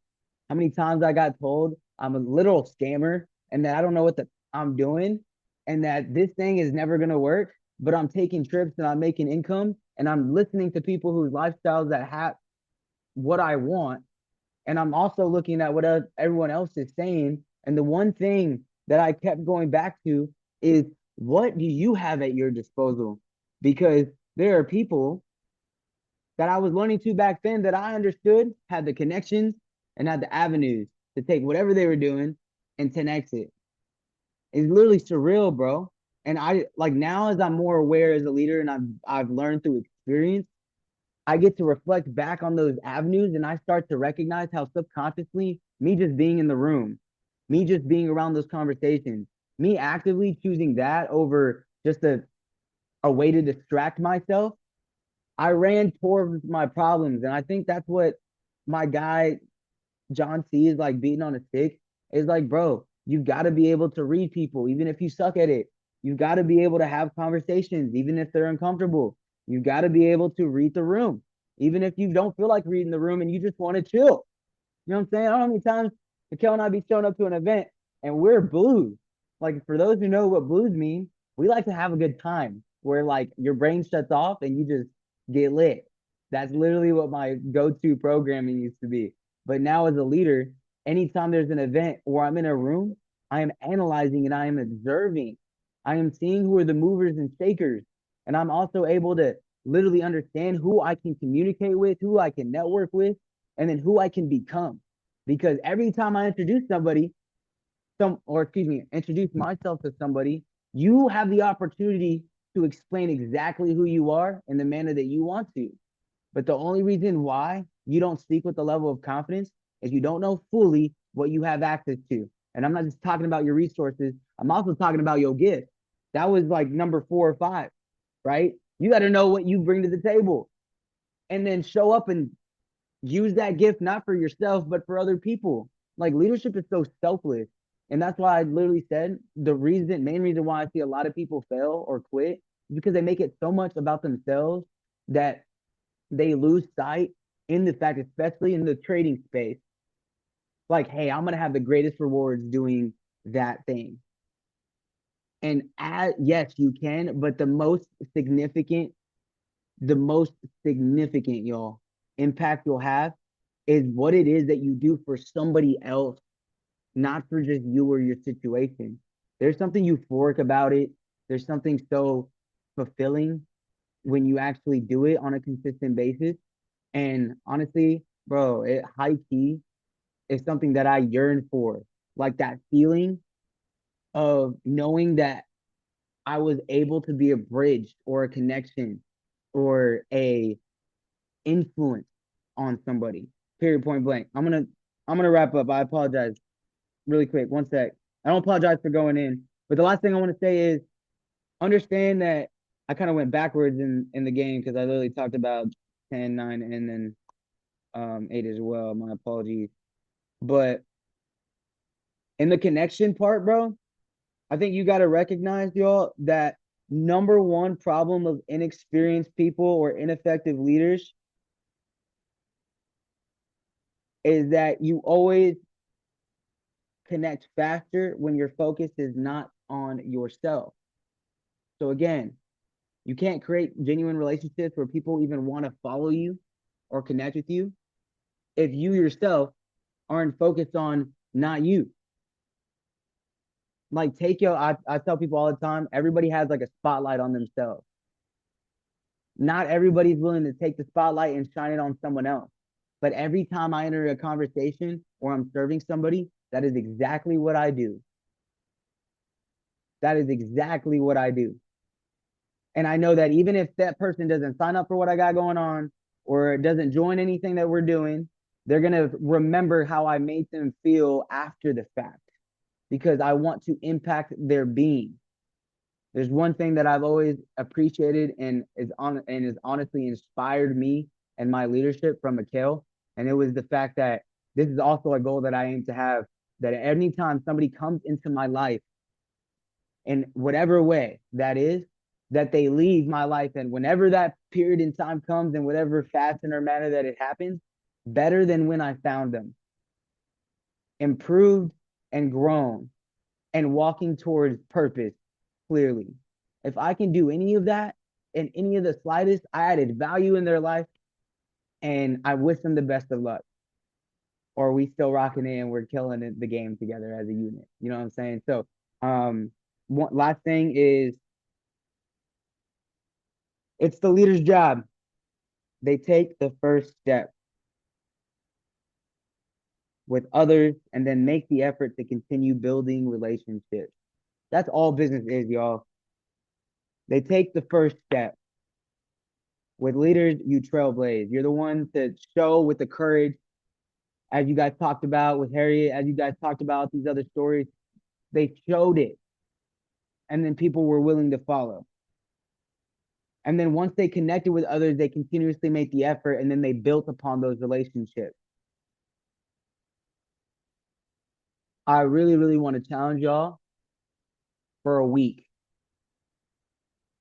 For this next week, as you're reading this book, show up every day and ask God to give you the clarity to step in service of someone else. Whatever fashion that comes up with, or whatever time period that happens, put your paradigm towards how can I serve the people around me, and watch how your feet start moving in the direction they're supposed to. It's literally crazy. Usually when we get caught up by ourselves and what we got going on, John C. talks about it, but more than likely, the organization is inevitably doomed if a leader starts to think in terms of themselves, because they're going to think there's nothing else to learn. They're going to think there's no other opportunity or anybody that can help. They're going to think all these selfish thoughts rather than entertain the selfless thought. We have both of them.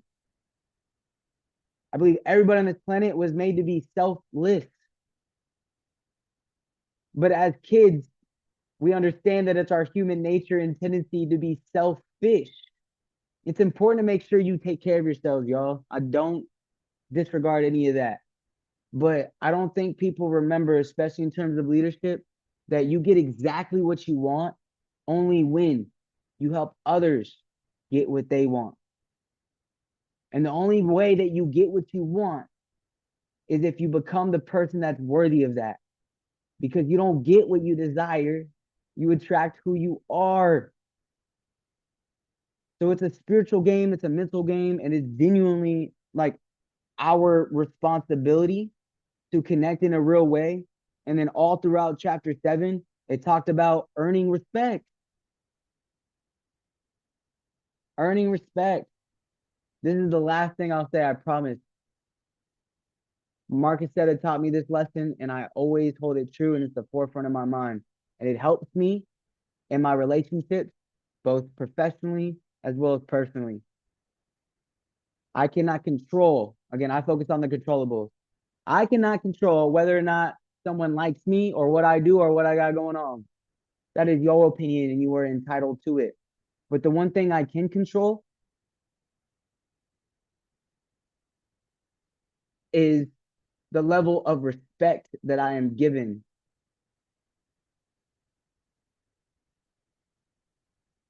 Because you first have to respect yourself enough, because people respect you to the level that you do. And then from there, you got to be willing to stand on business. And the only reason why I'm able to stand confidently and tell people to not play me when they do act disrespectfully is because I have the receipt to prove that I've helped people and that it's not about me, regardless of whatever they think. Okay, so if you want to earn that respect, I highly recommend making yourself selfless rather than selfish, so that overall you develop into the person you're supposed to become, and you attract all the people, circumstances, and situations to get to what it is that you want most.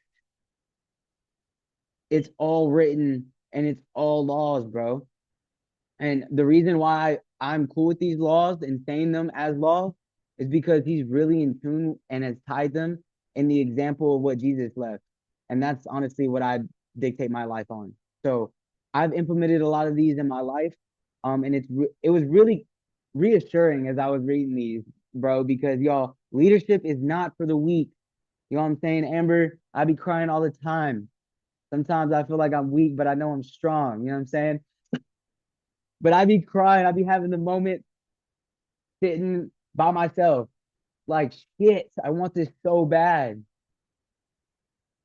Or I know my potential and I'm not there. Like, and I know that I need to be, but I am working and I'm becoming. Like, what else do I need to do? It'd be so difficult to really put into practice. But if you just put it into practice, you'll improve over time.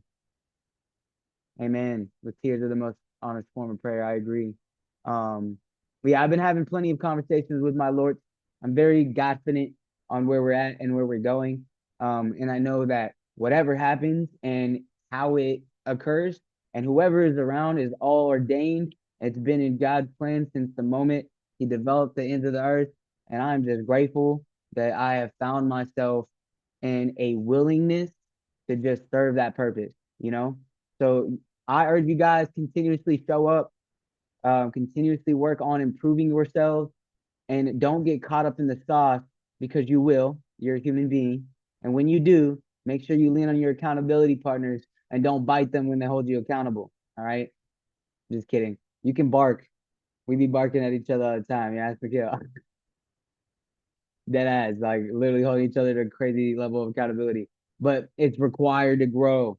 It really is, man. And I'm grateful for y'all and what it is we got going on. And honestly, I appreciate everybody's perspectives, because everything y'all hit on is bar none, second to none. It's in tune with exactly where we're headed, and it'll help us honestly not only become the best version of ourselves, but really serve and impact our purposes and those people that we come in contact as we go and pursue them. So I appreciate you guys. I'll pass this thing on to Alyssa. Girl, I don't know if you had a chance to read, but if anything stood out to you, you can touch on a couple things that you picked up on while you were on the call, and then we'll close out.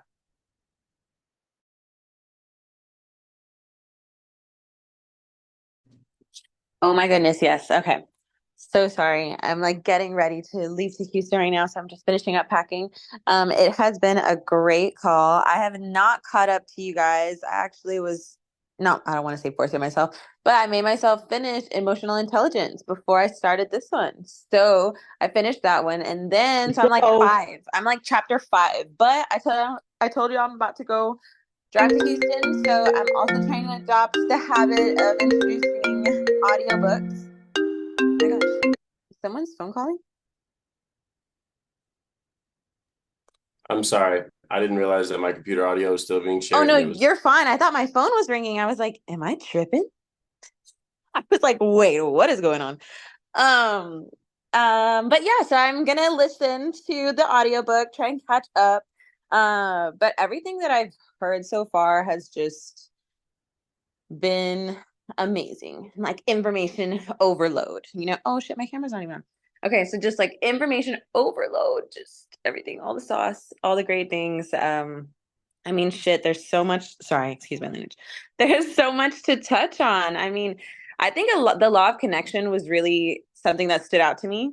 As a communication major, it was always something that we were tasked with doing. Like literally as a grade, I would have to go do these things, have elevator conversations. I think I've mentioned before, like different things, different ways to find connections with people, meaningful connections with people, and to drop lenses that we see the world through when approaching people that are different from us or are like-minded. How Marcus and Mikkel say that they meet people at these networking events. They're like-minded. They're there in pursuit of, we can assume the same things, the same goals, the same information. But they're from all walks of life, I'm sure, all different kinds of people, different languages, different stages of their lives. So it is like yeah, I mean, I think that that's just huge as far as the law of connection. I think one of the quotes that you guys were repeating on this one, hold on. Where is it? People don't care how much you know until they know how much you care. And I think like that was like a huge example of that, like when Amber, got emotional while she was talking. She got emotional because she cares. She cares about being a leader. She cares about that, responsibility. You know what I mean? And that is exact. That's a perfect example of that specifically. The connection. You develop credibility with people. When you connect with them, you show that you genuinely care.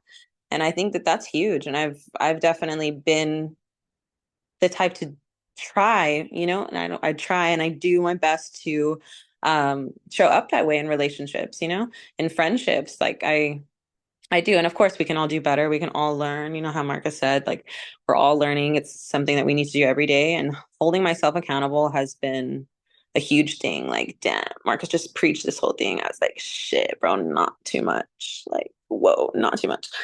I was like, damn, like I felt like personally victimized by Regina George. No, I'm just kidding.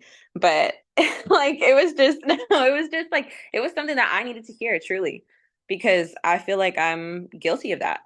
I am guilty of that, of not like living up to like my own potential and making those strides towards utilizing the connections that I do have and utilizing the tools that I do have, the skills that I do have that I'm naturally that I naturally have, that if I were to condition and if I were to work like a muscle, like they would grow, they would, it would. Mm-hmm. Mm-hmm. Yeah, and I'm a huge advocate for, holding, at least being real with myself. That's the first step, is being honest with yourself about where you are, what you want to be, what you're doing, what you're not doing. And it's hard to have those conversations. It might be easier to point out somebody else, hey, like this is what you're not doing. This is where you're not at. This is where you're lacking.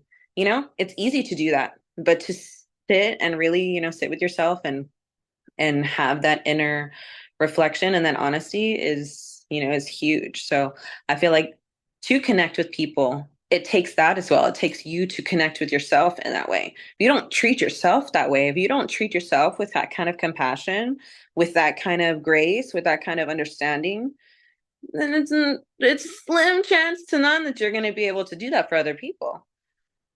So I think that that's, there's just, it's a huge reflective piece in that aspect for me. But yeah, no, there's like tons of other things to say and tons of other things to touch on. I will definitely catch up. And I've been slacking in book club. I'm so sorry. My life has been hectic, as has everybody's, but everybody else shows up. So I will do my part and do my work. Oh my gosh, Brooklyn, what's up, girl? See, Brooklyn shows up. She's like, Oh my gosh. But no, I mean, that's pretty much all I wanted to really, really touch on. But I will definitely be more prepared for next week. And I loved everything that you guys have said and shared. And I appreciate everyone's vulnerability, everyone's honesty, everyone's curiosity too. So I appreciate it. I love being a part of it. Boom. Now I appreciate you for giving us the insight, and I appreciate everybody for the amazing discussion. Today's call was one of them ones. It might be one of them that I be watching for a minute. I'm not gonna cap to you, but next week, so let me say this so that we're on the same page. November 16th, we got chapters 11 through 13. 11, 12, and 13. The chapters are there listed. So if you forget or you need a reference, on the app, it's under the book club tab. Again, if you want to go and reference the TGF website under the upcoming events tab, you'll see all of the calls that we do that are open to the public, book club being one of them. So you'll have all the details of like what we're reading as well as the chapters that are there too. Boom. But I appreciate everyone coming in. I love the fact that we've been really efficient on book club as well. We used to go till like sometimes 2 or 3 in the morning just talking, or 3 p.m. Sorry, not in the morning, not in the morning. But yeah, y'all, not even one yet. Good-ish. Anyways, I appreciate everybody hopping on, and we'll see you guys next week. Much love. I love ya. Bye.